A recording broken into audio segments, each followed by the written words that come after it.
Today's video will be an examination of the Hornady Lock and Load AP Primer Pocket Swage tool. Now when you load military brass, you'll notice that around the primer pocket, if I can get this in focus here, around the primer pocket on military brass you have this little ring here that essentially extends out from the edge of the primer pocket, and what that's meant to do is kind of hold the primer in on military brass. Now commercial brass, this is a piece of commercial brass here, you'll notice that ring's not there, and it's got a slightly radiused edge here on the primer pocket opening. Well, with military brass you don't get that radiused edge because of that little ring that goes around the opening of the primer pocket. So the purpose of a swage tool is to push that ring in and kind of radius your primer pocket opening so it's perfectly round and so it's easy to put a primer in. Now you can use a primer pocket reamer, which is designed to essentially cut that ring out. You know, you can use this to cut the ring out, and you know it'll remove the ring for you. The problem with the hand tool, or you know, you can put this in a power tool like the Case Prep Trio or Power Case Prep Center or something like that. The problem with that is it's possible to get it out of round a little bit, because it's a handheld kind of operation. It's not very precise, so you could get your primer pocket out of round. Also, the primer pocket edges will tend to be a little square, and you won't get that radiused edge around the primer pocket opening, which will make it easier to put a primer, or put it in the primer pocket. So a swage tool is a better option for removing that military crimp. Now the Hornady primer pocket swage tool comes with 4 pieces essentially. You have your shell plate, which will replace the shell plate on your lock and load press. This is designed specifically for the Hornady lock and load AP press. So if you don't have the AP press, this is not going to do you any good. So this is the shell plate. Essentially what it's set up for, instead of having openings in the sides like a normal shell plate for the cases, it has these rods up here, which basically the cases will sit on these rods neck down like that.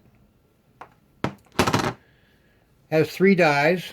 The first die is the alignment die. Now it's basically a tube with a funnel at the bottom, and you'll put the case in the top, and it'll align the case so that it'll fit on the rod on the swage plate. The second die is the Swage Die. This works a lot like a bullet seating die. It's got your adjustment up here at the top. On the inside is your swage punch. It has a little punch there. This one is for small primers. They have basically 2 setups. They have one for 223, which has the small primer punch, and they have another for the 308, which has the large primer punch. The third die that comes with it, again, is just a tube. It's got a plastic piece at the bottom, and what this is the extraction die, or the stripper die. What this will do is, as the plate comes up into this die, it will remove the case from the rod. Okay. So you got a die to put the case on the rods. You got the swager die, and you've got the stripper die, which takes the case off. Now, before you use any set of dies, you need to clean them off. The manufacturer puts a rust preventive coating on these things, and that coating over time can get kind of gummy and sticky and basically just gums up the works, and the dies won't work properly. So before you use any new set of dies, you need to clean them up. Now I use the Hornady one-shot gun cleaner and dry lube. This will remove that rust preventive coating and leave a dry Teflon lube on your die, so that it'll act as a rust preventive, and it'll also make everything nice and smooth, and everything will be essentially lubed up for you. So don't don't use any set of dies before you clean them up and get that rust preventive off there. Now with the Swage die, when you clean them up, you need to take them completely apart. You know, take the rings off, take the lock rings off, and so on. And this is a fairly easy set to clean because, you know, the two of the dies are just basically tubes. But with the punch here, don't take the punch apart. That's been set up at the factory. Don't attempt to take this thing apart. Just leave this as is, clean it up the way it is. But everything else you should take apart. So we'll clean these up, put them on the press, and swage some cases. Okay, in preparation for installing the Swage Kit, I removed all my dies, my powder measure from the die slots or the die stations at the top. I removed my shell plate. If you have the case beater, you'll need to also remove the V block that goes on the end here, because that'll interfere with the swage plate. I've also removed my primer tube, since obviously there's no need for primers at this point. So I've taken basically everything off of the press in preparation for installation. Now first I'm going to install the swage plate onto the subplate. Now the swage plate, just like any other shell plate for the AP press, has this little index notch here in the bottom of the plate, and I'm going to line that up with the index notch on the column here, the cylinder here, for that turns the shell plate. So I'll put that on there.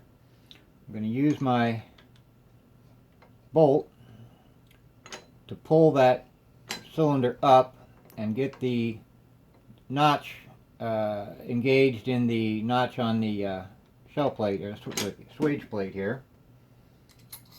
I'll put my washer on, and I'll put my bolt back in.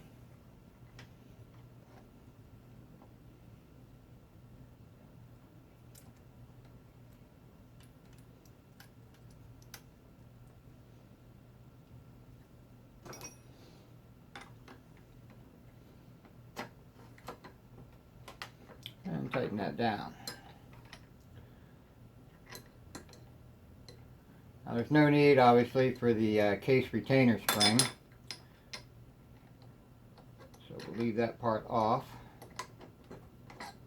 Make it easier to do this with a socket, since the rod's get in the way of tightening that bolt, but that'll work. So, and just test to make sure that our shell plate is rotating properly. Now, the next step, we're going to install the swager die into station 1 here. I'll need to put my lock and load bushing in here, and I'm going to say it on every one of my videos until somebody at Hornady hears me. Put some flats on these guys so I can use a wrench to put them in here. Otherwise I got to kind of try to grab them by the rim and turn it as best I can to get it to engage the lugs. Put some flats on the damn things, guys. Okay, once I have that in there, I'm going to raise the press up to the top, and I'm going to screw in my swager die until it touches the shell plate.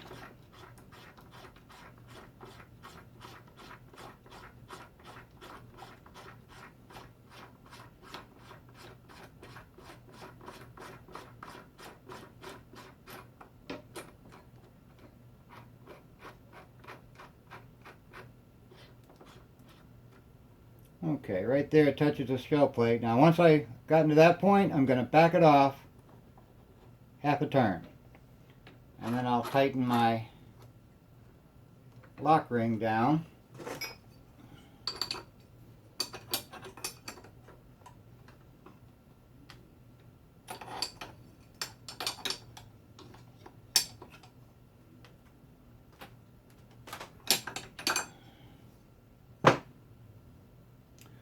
And then I'll tighten the cap screw on the lock ring so that it is attached firmly to the lock and load bushing so I can get it in and out easily.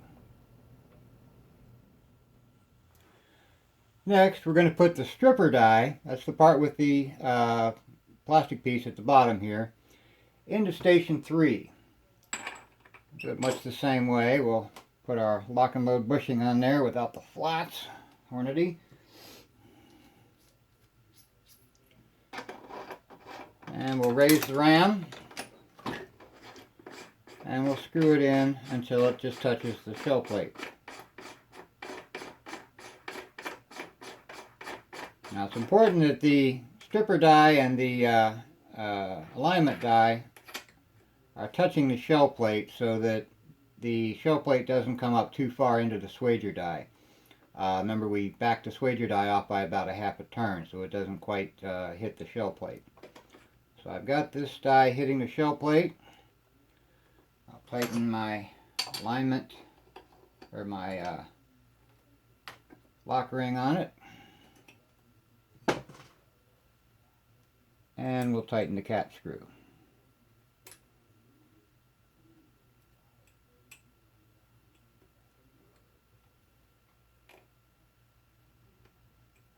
Good. And that locks it to the lock and load bushing so that I can get it in and out easily. That's a nice thing about the lock and load system with the bushings. I only have to do this initial setup one time, and from here on out it'll be set up. I can just take it out, put it back in, and it's already set up and ready to go. So the stripper die goes in until it touches the shell plate. You don't back it off, and you go ahead and tighten your lock ring. The alignment die goes in exactly the same way. We'll raise the press, or raise the ram rather, screw it in until it touches the shell plate.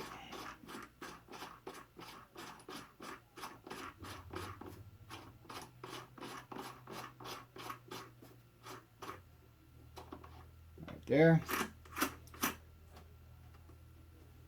We'll tighten our lock ring.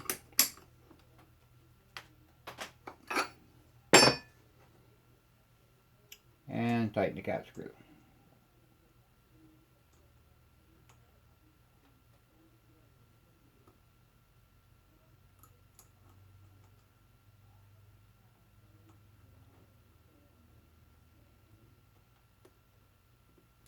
Good. So we've got the dies set up properly so that they're the right depth into the stations. Next, what we'll do is adjust the Swage die. To make that adjustment, I'm going to make sure that my Swage adjustment screw is backed out all the way. I'm going to go ahead and put a case, this is a military case with a crimp that we need to swage, into the alignment die. I'm going to raise the press all the way, put the case in the alignment die, and that'll place it on the rod on the swage plate. And I'm just going to advance it until our case now is going into the Swage die. At that point, I can lower my adjustment screw until I feel resistance. At this point, the primer is just about to be swaged. So I'm going to lower my primer just a little, or my ram just a little bit. I'm going to turn it about 1/8 of a turn. I'm going to bring it back up.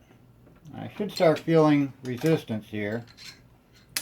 And I want to check the primer pocket And I want to keep doing this with an eighth of a turn maybe each time until I get just the right amount of swaging in my primer pocket. Now, you're not trying to swage the entire pocket. All we're trying to do is swage the crimp. So we don't want to over swage the thing. We just want to get it so that that primer pocket, or that crimp on that primer pocket, is swaged, and we get a nice radius around the edge of the primer pocket.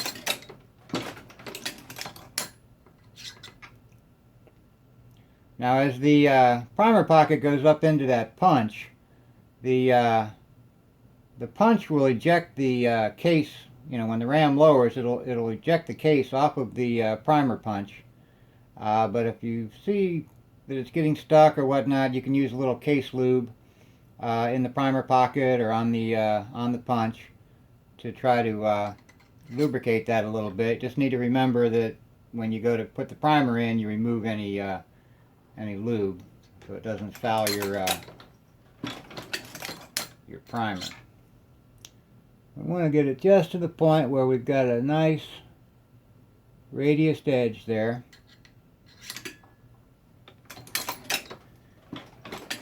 Without over swaging. Over swaging could damage your rods here. It could damage the case. We just need to get that radiused edge there. That looks pretty good right there. It's got that crimp folded down into the primer case. We've got a nice little radiused edge there. Maybe just a touch more.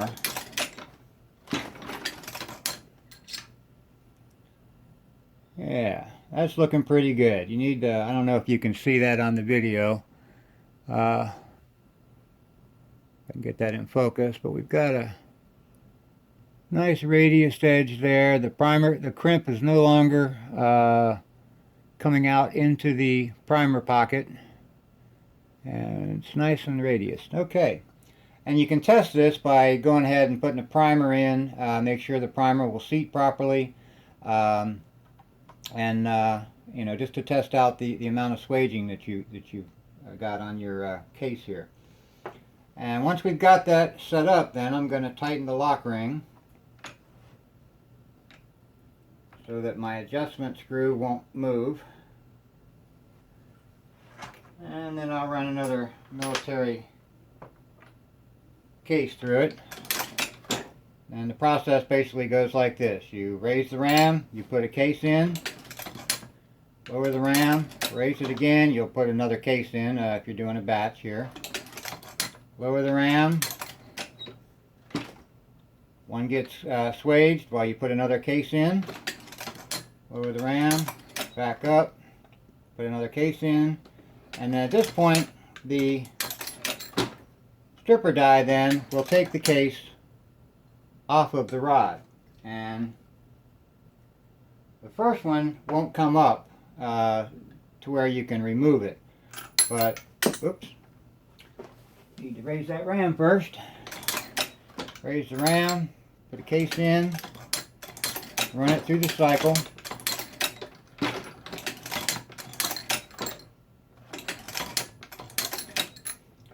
And now this time the case that's on the rod there will push this case up through the top, and you can remove it, and then you can put another case in the alignment die. So every time the press comes up, you'll be putting a case in the primer die, and they'll be going around the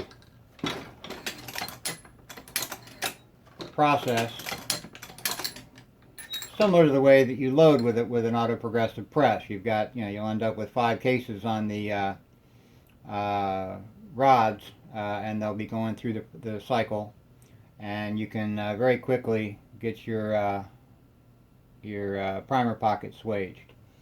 And the nice thing about this is it's very precise. You're not going to end up with a primer pocket that's out of round or squared up. You're going to get a nice radiused edge, and that's all there is to it.